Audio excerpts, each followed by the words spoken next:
Not, this envelope contains my whereabouts. Do not open it unless you absolutely have to. That it? Yes. Okay, bye.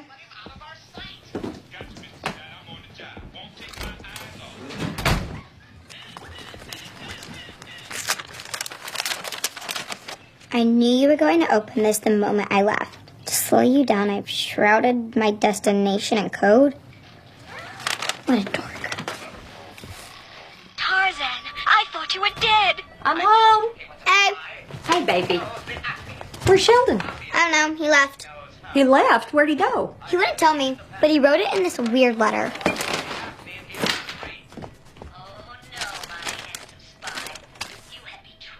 When did he leave? An hour ago. An hour? I told him not to go.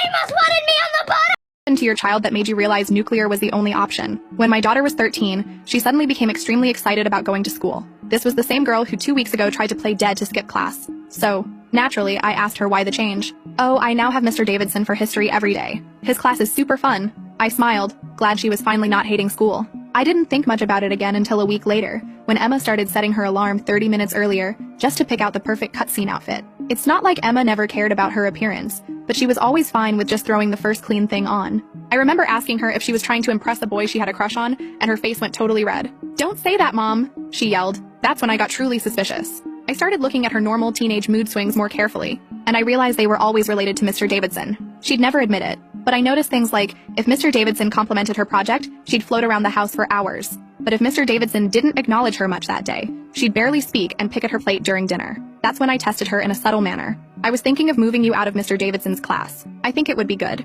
"You can't do that!" she yelled before I could even get my words out. I stared at her blankly. "But why not?" I asked. Silence. Deafening silence. She didn't say a word, just stood up and beelined straight for her room, pulling up her phone to text someone before she even reached the stairs. This was Emma, my girl who just 2 months ago didn't care about a single school-related thing. She was always extremely open about everything too. So this was a huge problem. That night, I crept into her room and searched through her phone. I know this was a huge violation of privacy, but I truly felt like I had no choice.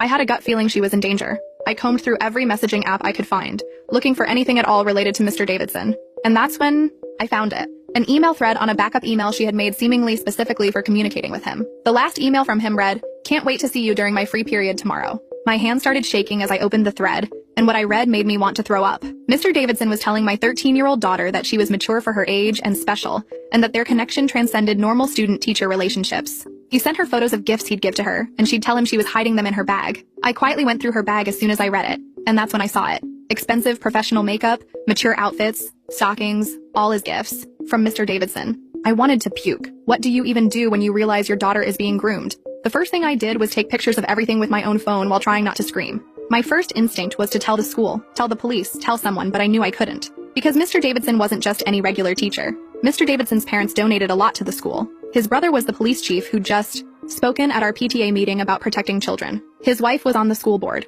If I went to the authorities, they likely wouldn't take me seriously. Maybe even destroy me. And so, I did the only thing I could think of. I started documenting everything while pretending everything was normal. I began volunteering at school without Emma knowing, and watched how he interacted with her. I took photos of the gifts and backed up the emails to different clouds. I started watching documentaries with Emma about consent, and talking about news stories where teachers hurt students. I could see the hamster wheel in her head turning as we watched these. She'd often excuse herself midway through, fidget nervously, bite her fingernails. She was finally realizing the truth of what was happening. Unfortunately, this progress was cut short by what is now the worst day of my life, Tuesday. Emma came home from school early saying, "If you don't want to wait for part 2, you can watch the full story on my certified, never boy certified.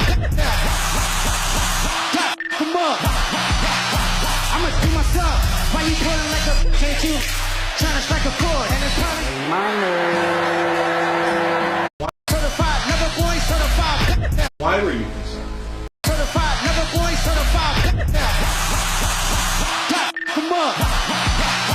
I'ma do my stuff. Why you pulling like a can't you? Trying to strike a chord and it's probably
Why were you concerned?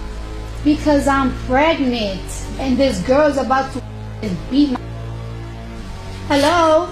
Hello. Hello, I'm here. Are you disabled? Yes or no? At that moment, when you're pregnant, I'm very disabled. You want me to tell you the things I can't do? Fine. What was your disability on February 24th? Why the bitch you are with me? I just understand. The sugar did destroy my ass. I got an upper hand. I said I got no fear you wanna fuck your man. The stuff I'm burning as you took your heart, suck your hand. I know you're rude. You're reaching out in my neck for clout. The thing I push, I got to get you on the Gadashian house. You hear me damn like no more just you're tapping out. I got real how it wanna flow, bitch, you're blacking out. Now you're not a mother, give the floor back to Lotto. You ugly with no makeup for some beating for Jacob. You know how we try to make a plan? Try to sneak my phone in for the Texas lawsuit. I helped her out with that plan. Yeah. Quite work out. No. Fail. So I got a call home. I was using a phone during learning time. And I told Buckle up. She's 29. Years old? Oh, Guess we're standing again. what kind of 29-year-old dates someone your age? Obviously the kind that was lied to. What are we gonna do? That's what we're figuring out. You're gonna have to marry her. I think so too. Hell no. What do you mean, no? He got her pregnant. Mary, she's 29. Well, what choice does he have? She's not gonna marry him. What's wrong with me? You're an idiot. You're irresponsible. You live in a garage and use a sink as a toilet. Care to jump in? Hello? Yeah, baby? I was just wondering where everyone was. We're just in here talking, and we'll be out in a